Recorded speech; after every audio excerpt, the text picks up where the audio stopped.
Hi అండి, నమస్తే. Welcome to Durga Krishna kitchen. ఈరోజు మనం వీడియోలో చికెన్ ఫ్రైడ్ లెగ్ పీస్ తయారీ విధానం ఎలాగో చూద్దామండి. టేస్ట్ అయితే మరి చాలా బాగుంటుంది. బయట కొనుక్కునే బదులు ఇంట్లో ఉన్న వాటితోనే ఇంట్లోనే చాలా ఈజీగా ప్రిపేర్ చేసుకోవచ్చండి. టేస్ట్ అయితే అద్దరిపోతుంది. రెస్టారెంట్లో తినే టేస్టే ఉంటుందండి. ఒకసారి మీరు తప్పకుండా ట్రై చేయండి. పిల్లలైతే చాలా ఇష్టంగా తింటారండి. ఒకసారి మీరు ఇలా చేసి పెట్టండి, మళ్ళీ మళ్ళీ ఇదే చేయమని అడుగుతారు, అంత బాగుంటుంది. మన ఛానల్ని చాలా వరకు సబ్స్క్రైబ్ చేసుకోకుండానే చూస్తున్నారండి. దయచేసి సబ్స్క్రైబ్ చేసుకుని అలానే వీడియో కనుక నచ్చినట్లయితే ప్లీజ్ లైక్ చేయండి, షేర్ చేయండి, కామెంట్ కూడా చేయండి. మీరు లైక్ చేయడం వల్ల ఈ వీడియో అనేది మరి కొంతమందికి రికమెండ్ అయ్యే ఛాన్స్ ఉంటుంది. ఇంకా లేట్ చేయకుండా ఈ చికెన్ ఫ్రైడ్ లెగ్ పీస్ తయారీ విధానం ఎలాగో చూసేద్దాం. ముందుగా లెగ్ పీసెస్ ని బాగా క్లీన్ చేసుకుని దానిలోకి 1 టీ స్పూన్ వరకు అల్లం వెల్లుల్లి పేస్ట్ యాడ్ చేసుకోవాలి. అల్లం వెల్లుల్లి పేస్ట్ అనేది ఫ్రిడ్జ్ లోది కంటే అప్పటికప్పుడు తయారు చేసుకున్న అల్లం వెల్లుల్లి పేస్ట్ అయితే చాలా బాగుంటుందండి టేస్ట్ అనేది. అలానే తర్వాత దీనిలోకి నిమ్మరసాన్ని కూడా యాడ్ చేసుకోవాలి. హాఫ్ చెక్క అయితే సరిపోతుందండి. తర్వాత టేస్ట్కి తగ్గట్టుగా సాల్ట్ని కూడా యాడ్ చేసుకోవాలి. 1/2 టీ స్పూన్కి కొంచెం తక్కువలో అయితే సరిపోతుందండి. తర్వాత అల్లం వెల్లుల్లి పేస్ట్, నిమ్మరసం, సాల్ట్ ముక్కలకి బాగా పట్టేలాగా కొంచెం బాగా కలుపుకోవాలి. తర్వాత వీటిని ఒక అరగంట ఫ్రిడ్జ్లో పెట్టుకోవాలి. మీకు ఇంకా టైం ఉందనుకుంటే ఒక 2 అవర్స్ అన్నా పెట్టుకోవచ్చండి. అప్పుడు ఇంకా చాలా చాలా బాగుంటుంది టేస్ట్ అనేది. అరగంట తర్వాత దీనిలోకి 2 స్పూన్స్ వరకు కార్న్ఫ్లోర్, అలానే టేస్ట్కి తగ్గట్టుగా కారాన్ని కూడా యాడ్ చేసుకోవాలి. కారం అనేది 1 టీ స్పూన్ వరకు యాడ్ చేశానండి.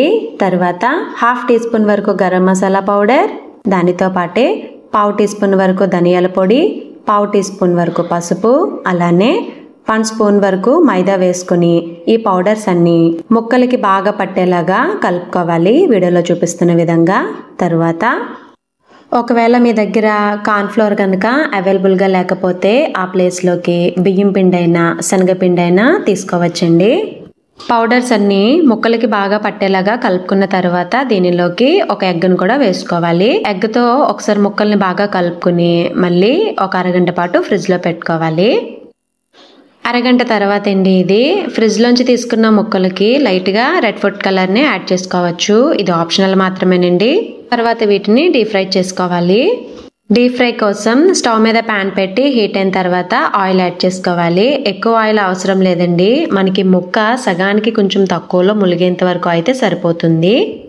ఆయిల్ మీడియం హీట్ అయిన తర్వాత ఇలా ముక్కల్ని జాగ్రత్తగా వేసుకోవాలి. స్టవ్ మీడియం టు హైకి చేంజ్ చేసుకుంటూ వీటిని ఫ్రై చేసుకోవాలండి. ఒక 15 నుంచి 20 నిమిషాలైనా టైం పడుతుంది ఇవి వేగడానికి. లెగ్ పీసులు వేసిన వెంటనే టర్న్ చేయకూడదండి. ఒక 6 నుంచి 7 నిమిషాల పాటు ఉంచిన తర్వాత జాగ్రత్తగా టర్న్ చేసుకుంటే ఈజీగా టర్న్ అయిపోతాయి. వాటిని టర్న్ చేసుకున్న తర్వాత అలానే కదపకుండా మళ్ళీ ఒక 6-7 నిమిషాలు వదిలేసి మళ్ళీ టర్న్ చేసుకోవాలి. మసాలాలు ముక్కలకి పట్టించిన తర్వాత మీకు ఇంకా కొంచెం టైం ఉందనుకుంటే కనుక 6 to 8 అవర్స్ పాటు ఫ్రిడ్జ్లో పెట్టేసుకోండి. తర్వాత మీరు ఎగ్ వేసుకుని ఫ్రై చేసుకుంటే మరి టేస్ట్ ఉంటుందండి. చాలా చాలా బాగుంటుంది టేస్ట్. జ్యూసీగా తినే కొద్దీ తినాలనిపిస్తుంది. ఇవి వేగడానికి టైం పడుతుందండి.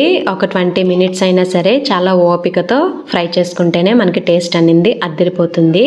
ఇవి మనకి ఫ్రై అయిపోయండి. వీటిని జాగ్రత్తగా తీసుకుని ప్లేట్లోకి ట్రాన్స్ఫర్ చేసుకోవాలి. వీటిని మరి ఉల్లిపాయ ముక్కలు అలానే టొమాటో కెచప్తో కనుక తింటే మరి టేస్ట్ భలే ఉంటుంది కదండి. బయట తీసుకునే బదులు ఇంట్లోనే చాలా ఈజీగా ఇంట్లో ఉన్న వాటితోనే మనం ప్రిపేర్ చేసుకోవచ్చు. మీరు తప్పకుండా ట్రై చేయండి. టేస్ట్ అయితే మరి నెక్స్ట్ లెవెల్ అండి. ఈ వీడియో మరి మీకు నచ్చిందని అనుకుంటున్నా. మీకు గనక ఈ వీడియో నచ్చినట్లయితే ప్లీజ్ లైక్ చేయండి, షేర్ చేయండి, కామెంట్ చేయండి.